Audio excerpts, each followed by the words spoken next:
Hello and welcome back to the Colorado Rockies franchise. So let's find out where we're going to end up drafting next season. You can see we finished 66 and 96, not good enough for the postseason. And the Mariners would win. They would blow the lead, but then regain it in the 8th, scoring 2. So we are going to be picking number 3 next season. See, finishing just in front of the Cubs and Mariners. But at third or fourth, doesn't really matter that much, but we'll still take it. You can see the Dodgers would win our division by 1 game over the Padres. Both teams absolutely insane. Two teams in the division winning 100 games. Reds would win their division, the NL Central, by 7. You see the Cubs very disappointing at 68 and 94 down there. Mets and Braves separated by a game. Remember, we beat the Braves in that series a couple times and probably cost them a division. So the Mets take that. Still would make it as a wild card team, and they're going to have to take on the good Padres, though, on the road in that wild card game. The Astros win their division by 15. I mean, that's not even close. A's way out of it there. Holy cow. Twins take their division. 3 teams, though, from the AL Central making it. Who would expect that, especially the way things have gone in the real season thus far? Yankees take their division. 4 teams, actually, separated by 3 games. Unbelievable there. Yankees still take it. White Sox, Indians are going to be playing in that 1-game wild card. So tell me who you think is going to win the World Series, who's going to make it from the NL, who's going to make it from the AL, and who's going to win it. So comment that down below.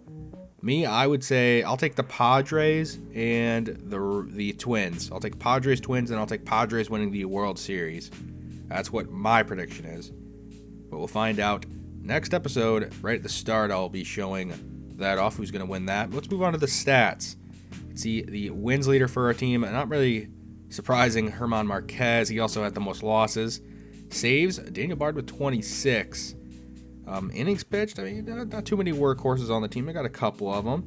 But let's remember the stats, like averages, in the 2019 season. The league average ERA was a 4.48 with a 4.48 FIP and a 1.32 WHIP.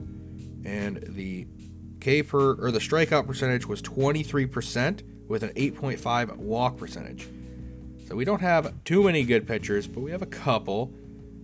Whip-wise, you can see Jeffrey Springs by far was probably our best reliever once we got him off of waivers. I did not expect him to be as good as he was. Hopefully he can continue that in the next season. I would love to add another dominant lefty unless Bowden can somehow survive or revive his career. Because he was not very good in the second half for us. Bowden was pretty good at the beginning, but just fell off a cliff. He's down at AAA right now. Quality starts, not the greatest stat. I mean, it's 6 innings, 3 earned runs. German Marquez had 22 of 34 games. That's not terrible. Earned runs, we had a couple guys get shelled there. But what I wanted to mention, home runs allowed. We allowed so many home runs, which we'll get to that in the team stats. So many home runs. Wins above replacement, surprisingly, not as many negatives as I thought we'd have in the pitching department. I guess because we optioned down most of the guys that were pretty bad. But strikeout rate, remember that is 9.1 strikeouts per 9 it was the average. So that just shows you our pitching staff not that good. We didn't have a single guy with a league average strikeout rate or K per 9 rate. According to 2019 averages, over 180 innings pitched, if you factor that in. Yeah, we don't have a single one. And fielding independent pitching, 4.48. So we actually have quite a few guys that are above league average in that department. Daniel Bard, surprisingly, was not. Gomber wasn't. Garcia was not. Senzatella and Alcala was not either, who had a pretty terrible stint with us, to be honest. But I gave him some chances. I don't think he'll be at the major league level to start next season. Probably be fighting it out in spring training. Now, obviously, most of our stats are going to be led by Charlie Blackmon. I mean, nobody else came really that close, and any of the other players we had came even close. They just didn't, especially since we traded Trevor Story. So the league batting average with 250 is the average, with a 321 OBP and a 422 slugging and a 752 OPS. Remember, we play at Coors though, so I would still consider Tapia had a good year, and everybody else in front of him or above him did. Ramirez is slightly below average, considering all of his stats, not just his OPS.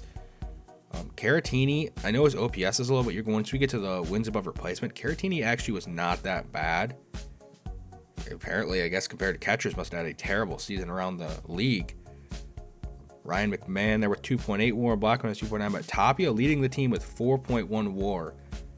I really hope that he can continue as what he did in the second half and down the stretch for us next season. He's definitely going to be an everyday player. I think he was playing really amazing and leading our team. I don't exactly know how the order is going to look. Depends on how free agency and all the offseason goes. But this is going by total at bats and then, the platoons. I was kind of surprised by some of these low batting averages versus one side of the plate. Like V-Mile Machine obviously killed righties. Brinson hit 300 versus righties. I mean, I didn't expect to see that. And you got a couple other guys here. Welker was 240 versus righties and a couple of at bats. But then versus lefties, you can see Tapia hit 330 versus lefties. I did not expect to see that before the season.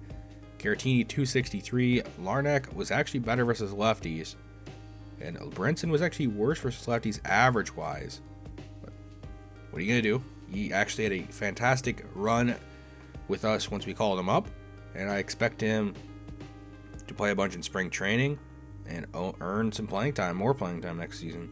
He was really good, and that's nice to see, especially when he plays good defense and has a good bat. Machine, we got the average at home here. Some guys definitely benefited from playing at Coors, but some others did not. Like, I would say Tapia really didn't matter. McMahon, it definitely mattered. 195 on the road. That's terrible. Absolutely terrible. Udur was pretty terrible on the road. Machine, pretty good on both. You can see Brinson hitting 400 on the road, and it was 50 at-bats on the road, so it's not like a small sample size considering how many at-bats he had total. Now, runners in scoring position. That's kind of surprising to me that we had Charlie Blackman hit as low as he did versus runners in scoring position, considering he hits in the middle of the order. I wish I would have probably looked at this more throughout the season. I would definitely be doing that next year because we're going to have to be moving some players around the lineup. And now let's get to the team stats. You can see batting average wise, we were not very good. At bats, we ended up with middle of the pack. Runs wise, 22nd. We're not scoring runs, and we're giving up too many runs. Just means we're a bad baseball team, and that's unfortunate. Doubles wise, we didn't hit for a ton of power. Triples we did, though. We had a bunch of triples. That was about it. Unfortunately, home runs down here at 20th. And when you're playing at Coors, you cannot be that low on the list in home runs. So we definitely got to be a better power hitting team next season. Stolen bases, I don't really care for that too much. I mean, you can see we were not very efficient when we did try middle of the pack. And then stolen base percentage, pretty low. So not very good. And we didn't walk enough either. So every category you're looking at here, we just not very good at anything. We really weren't. And we struck out a bunch. Like, what are we really good at? The only thing we're really good at is fielding. When we get to that, you'll see we didn't make a ton of errors. But that's really about it. Can't really just be a good defensive team and win a ton of games. You can see 6th in errors. ERA, we had the 3rd worst ERA in all of baseball. And we only had one complete game, and it's from a guy not even on the team. That was John Gray, who we, of course, dealt to the Twins, made the playoffs. Saves-wise, bullpen was pretty bad for the most part. Blown saves. You can see way down on the list here. 25 blown saves. We're just going to have to fix a lot of things. Hopefully our prospects grow and get better. So we can, be better at a lot of these things, a lot of these categories. Home runs allowed, of course, are going to be really low on the list. When you play at Coors Field, you expect to give up a bunch of them, but hopefully we're not allowing that many next year. Struck out, I guess, middle of the pack. You'll take that, and win percentage, yeah. So we're actually going to be doing a prospect profile here, so let's get to it. Brian Mata, a 6'3 righty out of Venezuela. The Rockies claimed him off waivers from the Red Sox back in July. He uses 5 pitches, a 4-seam fastball, cutter, curveball, changeup, and a 2-seam fastball. On the 20/80 rating scale, scouts have rated every pitch above average except for the curveball. With the ability to throw 5 pitches and 4 of them well, he could easily be a frontline starter for us in the future. The one thing that's been holding him back in his young career is his control, which he has really worked on with us His MLB ETA is 2023, but with the way he's been pitching with the Rockies organization, I wouldn't be surprised if it's sometime next season. So you can see he has been fantastic, allowing nothing in this game that we're watching right now, using all of his pitches. Changeup looks really good, getting a bunch of strikeouts with it. Catching some corners, dropping it out of the zone, getting him swinging. Here's the cutter, up and away. Tough to hit that. Brian Mata, I don't exactly know what his timeline could be. He could really be up next season with how good he has looked in the Isotopes uniform down here at the minor leagues. Look at that changeup just bottoming out of the zone. No chance there for the hitter. But yeah, we're going to be watching the last out here, and yeah, I just think he's a good player and hope to see him develop at the AAA level. Now let's get on to the AAA season. You can see 69 and 73 did not make the playoffs down here at AAA. Brian Mata is going to finish at the top at quite a few of these categories for pitching. Had a couple other guys down here that I think were pretty impressive in their stints. You can see Tyler Kolek. He walked a bunch of guys, but he is pretty good at least working around those walks. Gets a ton of strikeouts. Expect to see him at spring training next year, and maybe he can earn a spot in the bullpen for us. Jay Groom will probably do a prospect profile on him next season. See the wins above replacement. We had a ton of good pitchers at the AAA level, which is definitely what you want to see, considering how bad our pitching was at the MLB level. And yeah, the strikeout, K per 9, Brian Mata didn't really strike out a ton of guys until he got with us, and then he started striking out a bunch of people. It didn't really matter because he was able to just get soft contact most of the time. Let's move on to the hitting. This is where it's like, we don't have a ton of good guys in the farm system hitting-wise right now, or at least at the AAA level. Don't have a bunch of them. Santiago turned it around. Man, he's one guy we sent down to AAA. He was hitting like 260 down there, and now he's up to like 280, 290 almost. Nice to see. 280 exactly. Nice to see him turn it around.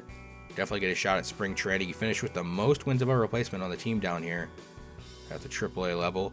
And yeah, we got a bunch of negative guys. Casey Golden was terrible almost the entire season. I don't expect him to be back.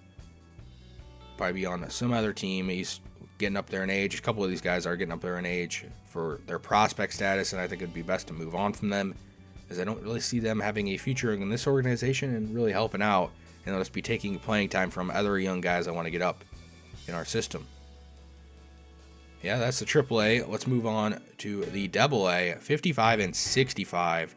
Again, not good enough to make the playoffs. Pitching-wise, we had some good, some bad. Johan Ibar, of course, led the team in saves. He was down here for most of the season. Ryan Rollison actually had a pretty disappointing year. Just really never got it going. It's unfortunate because his MLB ETA was this season, but just really didn't work out. So I guess next year we'll be starting him at AAA, and maybe should we give him a shot in spring training? I guess tell me down below if you think we should give him a shot in spring training with his stats of that 4.4 ERA and a 1.38 WHIP. Just really did not seem like he was ready for the major league level. But if enough people sit down in the comments say you think he's ready, I'll give him a chance at least at spring training. If not, I think just going to leave him out to 40-man if possible and start him at AAA and see if he gets hot to start the season, and then I'll probably call him up if that happens. I don't want to call him up when he's ice cold and pitching poorly. But yeah, you can see a couple other guys down here. Tom Leary, he was all right, and so was Traherne. He was pretty decent. Now the hitters, Zach Veen, of course, our top prospect, and Michael Talia, I believe our second or third prospect. Both of them were pretty decent on the season, not terrible. And yeah, Talia definitely going to get a shot in spring training. Zach Veen's still a couple years off. But besides those two, I guess Blair was all right. And so was Griffin Conine, who we got off of waivers from the Marlins. But yeah, a bunch of guys down here. Adele Amador, pretty disappointing when you look at the wins of a replacement. And most of our guys were above average on the walk rate, which definitely like seeing that. We need to walk more. Not only at the major league level, but throughout the entire system. Average versus righties. We had a couple guys that were pretty platoon heavy. You can see a ton of them got a bunch of at-bats. Let's see here, 199 at-bats for Zach Veen off of lefties, and he had 273. Hey, he wasn't too platoon heavy. And now let's get on to the awards. All right, the Major League Awards. You can see MVP, Freddie Freeman. Cy Young there goes to, of course, the guy who wins it every year, it feels like. Rookie of the Year went to Kim. Freddie Freeman getting that. Now with Gold Gloves, you can just take a look at all these as they scroll by. We are going to be doing the off-season here after this, and hope to get that up. Maybe, hopefully it's the next day after this. If not, it'll be a day between. Yeah, I'm looking forward to seeing what we have available to work with out in free agency and possibly trades. Who knows? But yeah, the offseason right around the corner. You could see Nelson Cruz winning the MVP in the AL. I don't know if he's been the oldest MVP to ever win it, but I would assume so. 52 home runs from the 40-year-old MVP who led his team to the playoffs. Hopefully he can take the Twins to the World Series. That'd be kind of a nice story for him and that organization, because I know if they've had a ton of playoff woes, lost 18 straight playoff games or something crazy like that. I think it's 18 straight. Seems like a high number, but I'm pretty sure it's pretty high. But yeah, I think that's going to be all for pretty much today's episode. So if you like this, go ahead and like it. Yeah, I think I'm going to get on here. I'll leave the rest for you to see. So see you then. See you next time.